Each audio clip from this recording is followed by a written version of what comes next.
Pause YouTube, 6 Foot Hacks here. Happy you guys today, the team builder for our P4G finals match against Joey, aka Pokemon coach of PokeaimMD coach of the Bronx Beartics. I'm so nervous, man.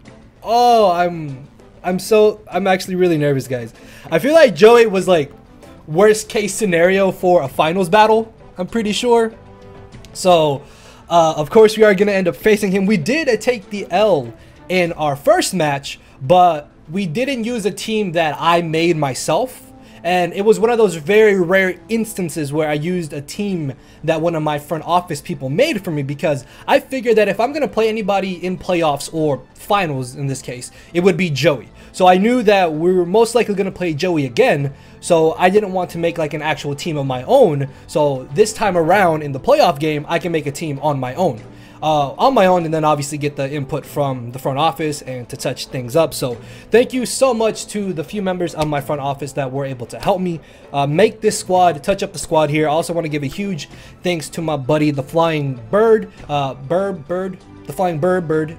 He did also help me kind of adjust some sets here, gave me some good ideas, so huge thanks to him. Hopefully those ideas pan out and we can try to win our 5th championship. I'm tired of only having these 4 fingers up for the championship. I want to have this thumb so we can have 5. So hopefully things go our way and we can try and win the finals. And just like just doing the team builder, man, I'm so nervous.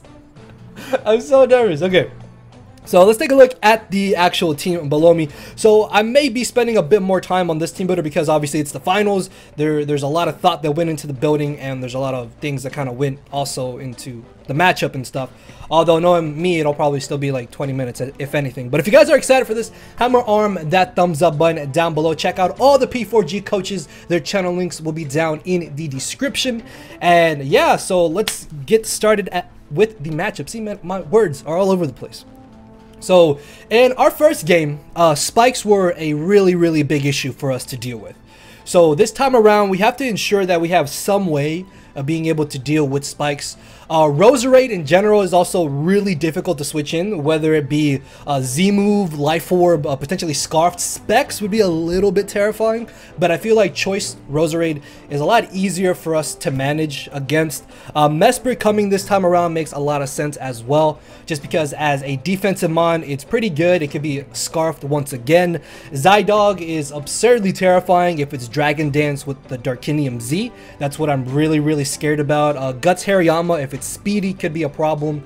In our original game, Gourgeist should have been able to deal with Hariyama, but I didn't make my Gourgeist super, so I only had the regular form. But this time around, I'm going to make sure to have super Gourgeist, and then that way we can deal with Hariyama a little bit easier. Tauros, I am actually really terrified about Tauros in this match, just because the way that the speed tiers are, he can easily run a plus attack nature, or he can keep the plus speed nature but run a lot of special attack investment, because with Fire Blast, he 2-hit KOs our best answers to Tauros, which are Gourgeist and Steelix. Both get absolutely blown back by Fire Blast, so that's what I'm really concerned about. His defensive mons like Toad, Mawile, Vullaby, and Deontay, those definitely have a good chance of coming. Again, I don't expect him to bring double fairy. He's either going to bring Deontay or bring Mawile, not both. Then Duosion and Incineroar, I still feel like they have a decent chance to come.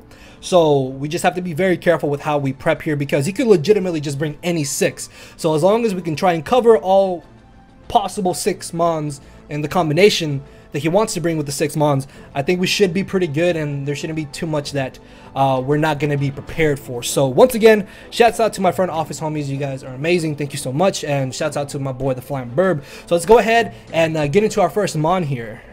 Our first team member is going to be, of course, good old Nate the Noivern. I have been loving Noivern. Honestly, I really feel like Noivern has low-key been the MVP of this entire draft, this entire season. Like, I did not think Noivern would be as good as it was on the squad, and it's really been able to put in a lot of work for the most part in all the games that we brought it. So hopefully this time around it does the same, because the idea behind this set is that this is kind of a soft check to Roserade. The speed EVs that we are running is enough to outspeed any type of potential creep he would want to have, because if you look at our speed tiers, the most speed that he needs to have on anything is like 158 speed. So we're hitting 160 speed, and I know this kind of seems a little bit risky, but the thing about it is that Joey, I'm pretty sure is going to be building with Gypsy King. Gypsy King, in my opinion, is like the best draft league player, and knowing how a good builder builds is that they don't typically waste EVs. So I really don't think that he's going to go something like max speed Zydog or max speed Tauros, when realistically they don't outspeed anything with max speed. So it's better to have that extra little bit of bulk or maybe special attack investment in Tauros' case. So I will bet money that he's only going to be running about enough speed to outspeed our Rotom, which hits 157. So in turn, because Zydog and Tauros already don't outspeed Noivern, they outspeed everything except Noivern. So that was kind of the idea behind this set. So this should be able to outspeed everything that is not Scarfed. And the cool thing about the set too is that it should be able to deal with Roserade accordingly. Frisk is amazing because we're going to be able to find out what items he's running. And I've preached this before. Frisk is just such an amazing ability because it basically lets you find out what your opponent's items are. And being able to tell what an opponent's item is absolutely huge because that gives you so much valuable information. So Frisk Noivern is going to be amazing this match. Toxic is really nice because our win con that we have for this match loves the fact that we can wear down Seismitoad, we can wear down Mesprit, we wear down Deontay, Vullaby, potentially Incineroar. Basically any type of bulky wall that he has is going to appreciate he's not going to appreciate being toxic, but our sweeper in the back is going to like the fact that his bulky walls are toxic and they're being able to be worn down. With all this bulk, Noivern easily lives Diamond Storms, Power Gems, Moonblast from Deontay, so we can toxic it on a potential switch in. We are never OHKO'd by Roserade. The Yache Berry ensures that an HP Ice does not OHKO us, so we can hopefully outspeed it and air slash it twice for a 2-hit KO. Yache Berry is also kind of nice for a potential Ice Beam Mesprit, which he did bring in game 1 as well.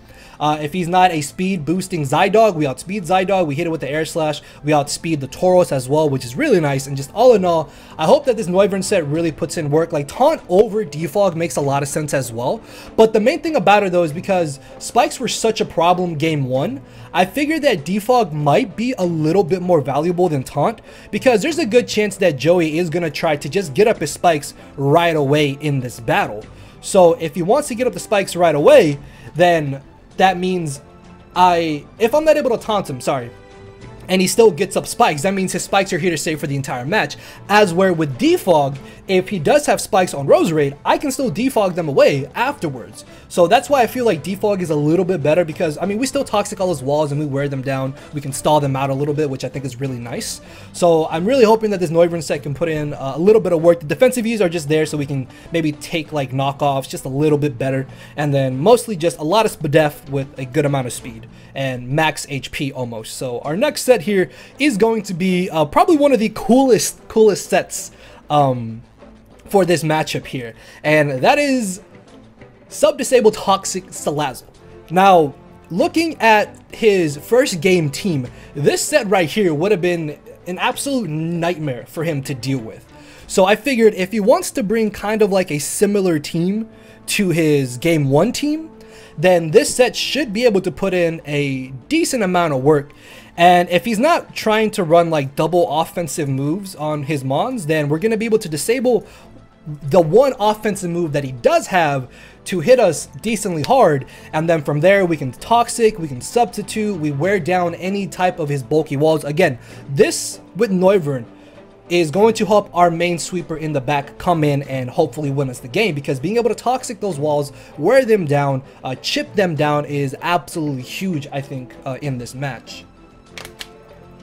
So this is running enough speed to outspeed Tauros, just literally it's only to be safe.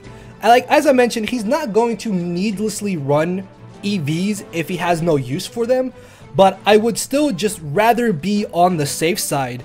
And because Salazzle is already kind of frail, even if I were to put these EVs in like defense or SPDEF or HP, it's not really going to benefit us at all.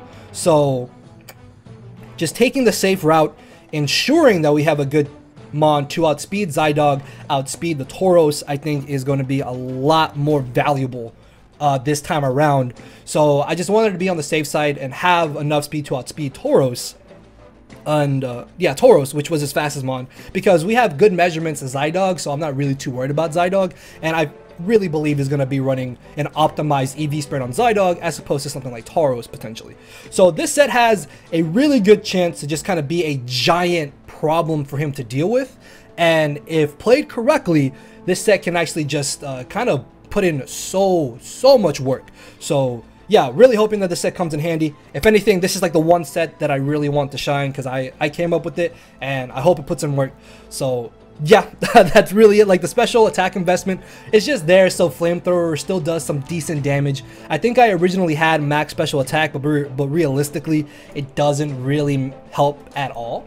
So with like 156 special attack EVs, we're still doing a decent chunk to whatever we're hitting. We still chip down the Deontay once it's toxic. We still chip down the Seismitoad if it's toxic.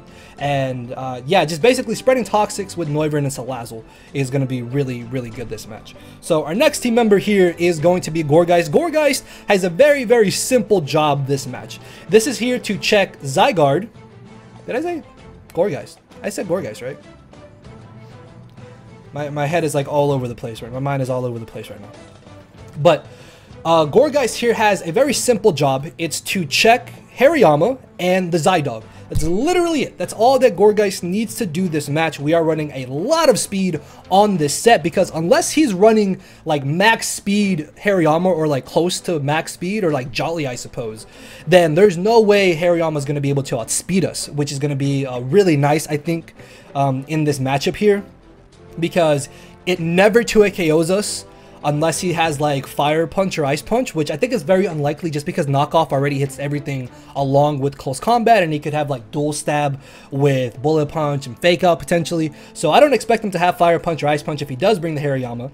And if he doesn't, then there's no way he beats Gourgeist 1v1, because then at that point we can Leech Seed Hariyama, and because Hariyama has such a massive HP stat, we're going to be gaining back HP in general. I really felt like this time around we didn't necessarily need Will-O-Wisp just because Leech Seed is honestly so free against so much of his team. And the cool thing about Leech Seed as well is if he does bring the Incineroar, then we're able to Leech Seed that as well.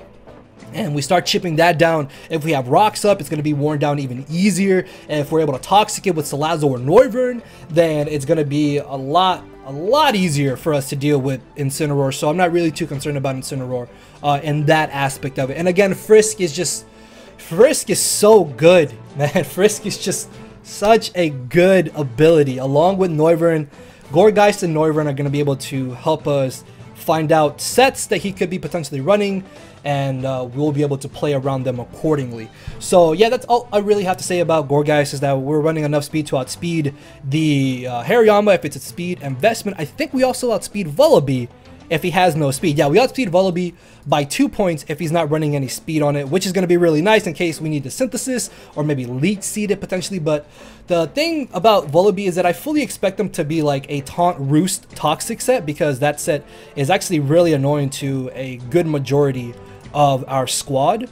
So that's kind of like worst case scenario. So we'll just have to see how we play around the Vullaby if he does bring it and what set he's running on it. So our next team member here is going to be Yoshi, aka Steelix, rocking a nice Shucka Berry here. Now between Gourgeist and Steelix here with the Shucka Berry, Zydog is not a problem at all. It shouldn't be a problem at all, because not even like Tectonic Rage at +1 comes anywhere close to knocking out Steelix with the Shucka Berry. And in return, Ice Fang clean Oko Zydog after rocks. I think even without rocks, but just with Sheer Force alone, Ice Fang is very solid to just straight Oko Zydog, which is nice. Earthquake, basically it's everything that Ice Fang isn't hitting. Originally we did have Heavy Slam over Curse, but honestly, Heavy Slam doesn't necessarily hit anything entirely too hard. So I made the suggestion of why not Curse over Heavy Slam, because this kind of gives Steelix a chance to maybe sweep potentially, or just kind of be an overall issue for Joey to try and break through. Because with our Spadef investment, there's no way that unless he expects or Z, Grass, Roserade, there's no way he straight OHKOs the Steelix. So there's a chance that maybe Steelix, after a curse, could deal with the Roserade, which would be absolutely amazing. Curse also helps us in case he does bring the Duosion, because we can curse up alongside Duosion, and then that way we pressure him, hopefully put him in range of where we can then revenge kill him. But between Earthquake and Ice Fang, we hit everything pretty hard. Stealth Rocks are going to be amazing, amazing, amazing in this battle, because if I'm able to get rid of the Roserade early on, I ensure that spikes don't get up, and I'm able to get up my own rocks, then that's going to put us in a very advantageous position, because our main sweeper in the back is going to appreciate that Stealth Rock chip damage, is going to appreciate the Toxic being spread by Salazzle and by Noivern, and that's what I'm kind of hoping to aim to do in this battle here. So rocks, very, very important. Steelix should be able to get up rocks very easily this game as well, depending on what exactly he brings, and then we can kind of just go from there. So our next team member here is going to be Choice Banded Adamant Haircross. Look at his team. Look at our dual stab. What does he have? Death Fodder. That's all I see. All I see is literally just sex. Even Mesprit.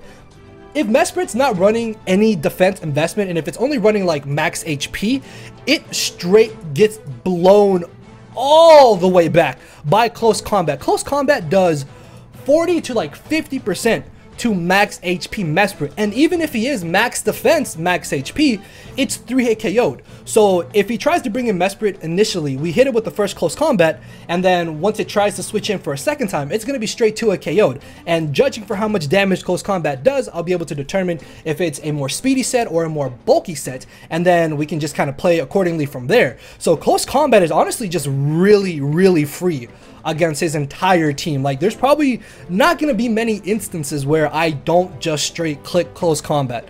Like, Earthquake is actually really nice. Once Mesprit and Vullaby are gone, I can pretty much just spam Earthquake with literally no drawback whatsoever. So that's absolutely huge. A Mega Horn is nice for a secondary stab option in case I need to like absolutely nuke the Roserade or the Mesprit. And then Pin Missile is really nice because this helps us against a potential Focus Sash Duosion, which he did bring game 1. So in case maybe he wants to go down that route again, we can Pin Missile, break the Sash, and eventually just knock it out. Also, the cool thing about Pin Missile is that we can kind of like bluff the fact that we don't have Mega Horn.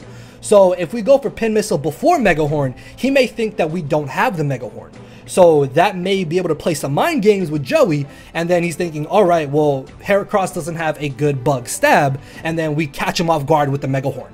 And that's what I'm kind of hoping this set does. But this, I think, is better than Flame Orb, just because looking at the first team he brought, he had a lot of mons with Protect, and if he is able to get up rocks and spikes, realistically, Haircross is not going to be able to do much with the Flame Orb, because I'm going to be having to switch in, take entry hazard damage. I'm taking 6% from burn every single time, and then if he does have Protect on mons, he just protects to rack up the burn damage, so that's an extra 6%, and eventually Haircross is going to be so low to where it doesn't matter if he does sack something off to it, just because I'm already low enough to the point where I may drop to entry hazards or after a mon goes for Protect or something. So Banded kind of gets rid of those scenarios entirely, and that's really awesome. Plus, the cool thing about the set too is that if he does have Toxic Scald on Seismitoad, Haircross can switch in, get burned or get Toxic, and then I have a Guts boost on top of a Choice Band. That is +2 nuking his entire team. At that point, Mesprit doesn't switch in at all. Like, I don't care what Mesprit said it is. A +2 close combat does so much ridiculous damage. So that's kind of the idea behind this set. Guts, Flame Orb is much easier for Joey to deal with than something like Choice Banded. In game 1, we brought Choice Scarf. So he may think we'll be Scarfed again, and I'm not sure if he will expect the what's it called? The Choice Band. I just drew a complete blank. But hopefully he doesn't expect this, and this just kind of comes in and clicks close combat. So our final team member, which is going to be our win con, is going to be good old Hulk, aka Slowking. Oh, dude, I really hope this set puts in work. So the idea behind Slowking here is that along with Noivern and Salazzle, as I've been mentioning, they're able to Toxic things, wear down any type of walls that are able to deal with Slowking.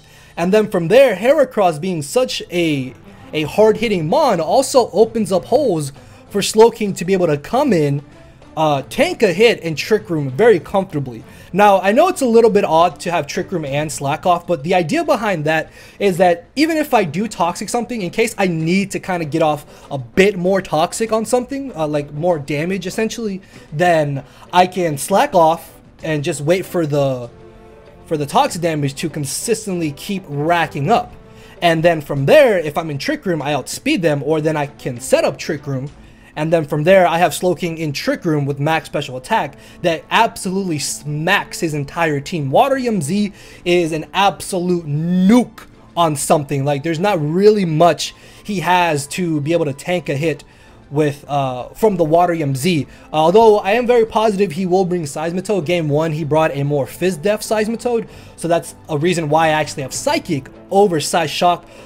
Realistically, Psychic over Psyshock, or Psyshock, sorry, over Psychic doesn't change anything too much. So I feel like Psychic is the safer route to go.